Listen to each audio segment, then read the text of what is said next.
Hello everyone, welcome to my channel. It's me Shreya Pawar. आज हम सीखने वाले हैं ज्योग्राफी स्टैंडर्ड 9 का chapter 1 distributional maps. Before starting with the chapter हम पहले जान लेते हैं कि ज्योग्राफी का एक्चुअल मीनिंग क्या है। What is geography? ज्योग्राफी जो है वो अलग अलग प्लेसेस को स्टडी करता है and the relationship between people and the environment. People मतलब लोग, ह्यूमन बींग्स एनवायरनमेंट के साथ कैसे इंटरैक्ट करते हैं, किस प्रकार के रिलेशनशिप्स बनाते हैं, इसे जो है वो ज्योग्राफी स्टडी करता है। और हमारा ये जो डिस्ट्रीब्यूशनल मैप्स वाला चैप्टर है ये प्रैक्टिकल ज्योग्राफी में आता है। Now what is the meaning of practical? Practical मतलब जब हम कई सारी चीज़ें जब हम एक्चुअल में जाके सीखते हैं, ऑब्जर्व करके सीखते हैं, तो उसे हम प्रैक्टिकल बोलते हैं। और जब हम ये ज्योग्राफी के एलिमेंट्स एक्चुअल में जाके देख के सीखते हैं तो उसे हम प्रैक्टिकल ज्योग्राफी बोलते हैं। So now let's begin with the explanation. हमने जो है वो पहले के स्टैंडर्ड्स में डिस्ट्रिक्ट मैप्स, स्टेट मैप्स और कंट्री मैप्स के बारे में तो सीखा ही होगा। और ये जो मैप्स होते हैं इनका जो मेन एम होता है वो किसी भी प्लेस के लोकेशन बताने का होता है। और distribution of variables, distribution of variables मतलब किसी भी पर्टिकुलर प्लेस पे पॉपुलेशन कितना है या फिर वहाँ की रेनफॉल कितनी है, इसे जो है वो हम डिस्ट्रीब्यूशन ऑफ वेरिएबल्स बोलते हैं। तो ये जो होता है ये मैप्स का मेन एम होता है। कुछ मैप्स जो होते हैं वो स्पेशल थीम्स के ऊपर बेस्ड होते हैं। स्पेशल थीम्स मतलब जैसे कि टेम्परेचर का एक थीम हो सकता है या फिर रेनफॉल की थीम हो सकती है या फिर पॉपुलेशन का भी थीम हो सकता है। और जो मैप्स ऐसे थीम्स के ऊपर बेस्ड होते हैं उन्हें जो है वो हम थेमैटिक मैप्स बोलते हैं।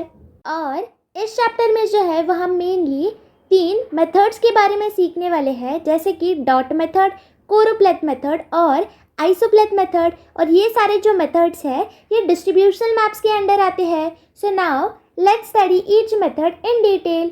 The first one is the dot method.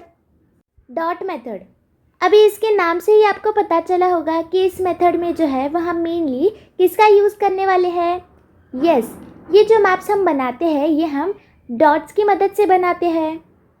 मतलब ये जो डॉट्स होते हैं ये हमारी मदद करते हैं मैप के ऊपर एक पर्टिकुलर थीम रिप्रेजेंट करने के लिए।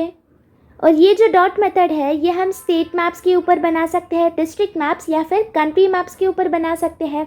जैसे कि फॉर एग्जांपल अगर हम किसी पर्टिकुलर कंट्री का पॉपुलेशन बता रहे हैं तो हर एक रीजन का जो पॉपुलेशन डिस्ट्रीब्यूशन है वो हम डॉट्स की मदद से बनाएंगे। और जब हम मैप्स के ऊपर डॉट्स बनाते हैं तो कई ऐसी चीज़ें होती है जो हमें कंसिडर करनी पड़ती है, जैसे कि डिस्ट्रीब्यूशन ऑफ फिजियोग्राफी। फिजियोग्राफी मतलब जो सारे फिजिकल फीचर्स है related to the earth surface, जैसे कि माउंटेनियस रीजन्स, जैसे कि माउंटेन्स, रिवर्स, प्लेन्स, ये सारी जो फिजियोग्राफी होती है ये हमें कंसिडर करनी पड़ती है। प्लस हमें वाटर सोर्सेज देखने पड़ते हैं, ट्रांसपोर्ट सिस्टम्स देखने पड़ते हैं, तभी जो है वो हम एक्चुअल में जो है वो डॉट मेथड का यूज़ कर सकते हैं। जब हम पॉपुलेशन डिस्ट्रीब्यूशन दिखाते हैं मैप्स के ऊपर, तो जब हम रूरल पॉपुलेशन दिखाते हैं तभी जो है वो हम डॉट्स का यूज़ करते हैं। और जब हम अर्बन पॉपुलेशन दिखाते हैं तभी हम सर्कल्स का यूज़ करते हैं। और ये डॉट मेथड सबसे ज़्यादा सूटेबल तभी होगी जब हम जो वेरिएबल्स हम यूज़ करते हैं, जैसे कि पॉपुलेशन एक वेरिएबल हो गया या फिर कैटल का डिस्ट्रीब्यूशन हो गया, ये जब ये वेरिएबल्स स्कैटर्ड हो गए मतलब एकदम एक दूसरे से दूर दूर हो गए, थोड़े कम हो गए, अगर ये वेरिएबल्स कंजस्टेड हुए, एक दूसरे के बहुत पास हुए, तो हमें जो है वो मैप के ऊपर डॉट्स बनाने में कठिनाइयाँ आ सकती है। So this was about the dot method. Now let's study the choropleth method. Choropleth method, अभी ये जो मेथड है इसमें हम मेनली कलर्स यूज़ करते हैं या फिर शेड्स यूज़ करते हैं। और शेड जो है वो मेनली हम ब्लैक और वाइट कलर के यूज़ करते हैं।